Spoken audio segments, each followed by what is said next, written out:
By the time the sheriff called it an accident, Elara Vance had already been erased. That's how it felt to her family. That's how it felt to the volunteers who combed the woods. And years later, that's how it still feels. No footprints, no struggle, no broken branches, no blood, no body, just a neatly placed satchel sitting on her porch. And a case that closed in 72 hours. In the Appalachian Mountains, silence isn't unusual. Valley swallows sound. Fog settles low and heavy. And sometimes, people disappear. But what happened to Elara Vance wasn't just a disappearance. It was something quieter, something cleaner, something controlled. And the deeper you look, the harder it becomes to accept the official version. Elara Vance was 24 years old. She wasn't reckless. She wasn't dramatic. She wasn't known for impulsive decisions or secret conflicts. She was patient, observant, the kind of person who noticed small changes in leaf color before anyone else realized autumn had begun. She studied plants, not casually, but reverently. She kept meticulous journals filled with hand-drawn sketches, soil notes, temperature shifts, flowering cycles. But she didn't just catalog plants. She named them, not scientifically, personally.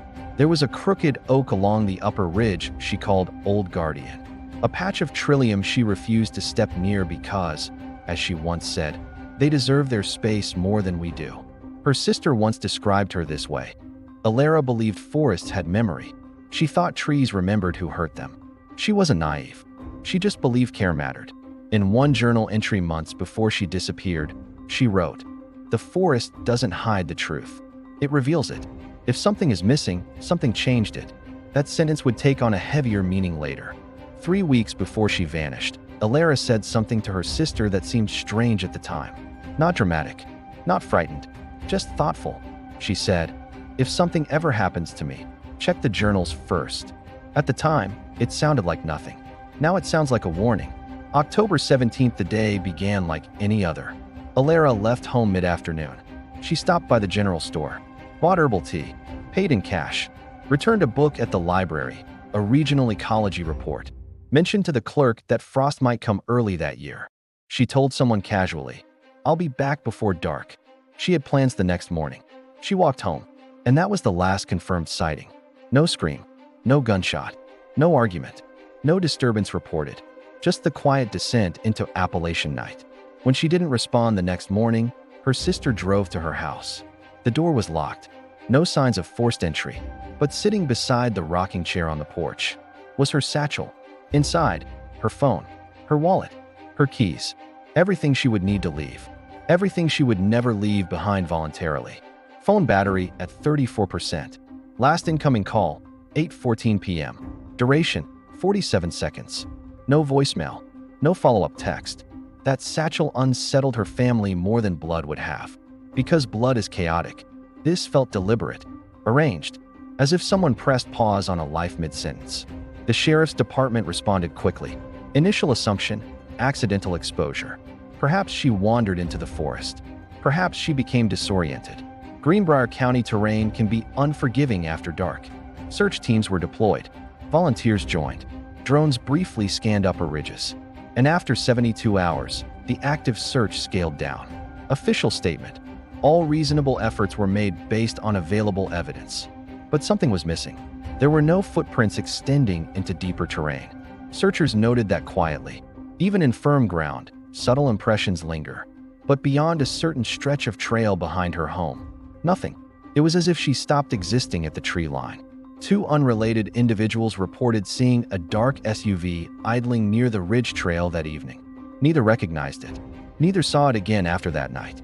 That detail did not feature prominently in official summaries. Perhaps because it couldn't be verified. Perhaps because it didn't fit the theory. But once you know it, you can't unknow it. Weeks before her disappearance, Elara attended a zoning meeting.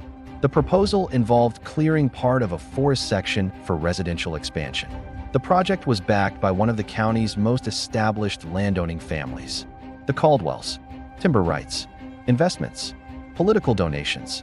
The project promised growth. It also threatened a forest patch Elara had studied for 2 years. She submitted environmental objections, cited protected plant species, spoke calmly but firmly during public comment. Outside the courthouse, witnesses later recalled a tense exchange between Elara and a Caldwell heir. Heated? Possibly. Public? Yes. Documented in police records? No. Does that prove motive? No. But timelines matter. And proximity matters. Especially in small towns. In cities, influence is layered. In small towns, it's proximity. Shared businesses. Shared churches. Shared history. The Caldwells employed a significant portion of the county workforce. That doesn't imply wrongdoing, but it establishes presence. And presence intersects with everything. 3 months later, during a volunteer-led search, something surfaced. A wooden button. Hand-carved. Distinctive. Elara's sister identified it immediately. It matched the missing top button from Elara's field jacket. Location: near land bordering Caldwell-owned property. The item was turned over to authorities. Logged. Categorized. Later marked. Unrelated debris. No public record of forensic testing. No lab reference. Weeks later, the button no longer appeared in updated inventory logs. There has never been a public clarification. But there is one detail investigators never emphasized. When the button was found, it wasn't lying flat. It was partially embedded in the soil, as if pressed down, not dropped, pressed. Soil analysis conducted privately suggested it had not been there long. Rain patterns from the week prior would likely have displaced it if it had been exposed, which raises a difficult possibility. The button may have been placed there after she disappeared, and if it was placed, that means someone returned. The phone call at 8:14 p.m. remains one of the strangest details. 47 seconds. Not long enough for a full conversation. Long enough to change a decision. Long enough to open a door. Long enough to step outside. The number was never publicly identified. Family members were reportedly told it was under review. No follow-up statement clarified the outcome. 47 seconds. Then silence. Over time, something subtle emerged. Not proof, but pressure. Residents who spoke openly about inconsistencies described feeling discouraged from speculating. Local business owners declined comment. A private investigator hired by the family once stated, "This stopped feeling like a search and started feeling like containment." Containment of what? Rumor? Liability? Political discomfort? Impossible to say. But containment implies control, and control implies intent. Experienced hikers reviewing maps noted something unusual. If Elara had wandered disoriented, gravity would have guided her downhill. Search grids accounted for that. Yet no remains were located within expected exposure radius. In accidental exposure cases, remains are typically found. Here, there was nothing. No fabric fragments. No bone scatter.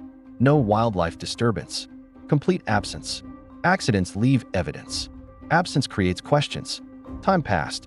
The case shifted from active to archived. Officially, unsolved. The development project moved forward in modified form. The forest patch Elara fought to protect was partially cleared. Life continued, but some details never stopped echoing.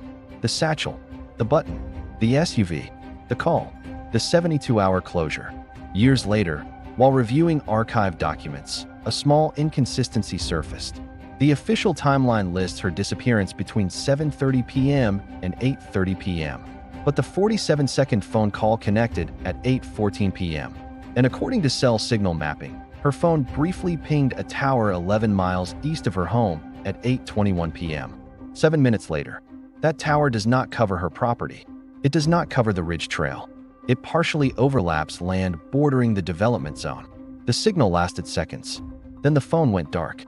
No public explanation has addressed this anomaly. Perhaps it was tower drift, signal bounce, technical error, or perhaps she wasn't where they thought she was. And if she wasn't there, then the narrative shifts. Because accidents don't relocate cell signals. People do. If this was an accident, it was an extraordinarily precise one. If it wasn't, then someone ensured it looked like one. Elara once wrote that forests remember who hurt them. Maybe people do too. Maybe answers don't vanish. Maybe they're redirected. And maybe the mountains don't bury secrets. Maybe silence does. Here at Arcane Echo, we don't accept convenient narratives. We examine the cracks. If you believe unanswered questions deserve attention, subscribe. The case of Elara Vance remains officially unsolved. But unsolved does not mean unknowable. And this story, it isn't finished.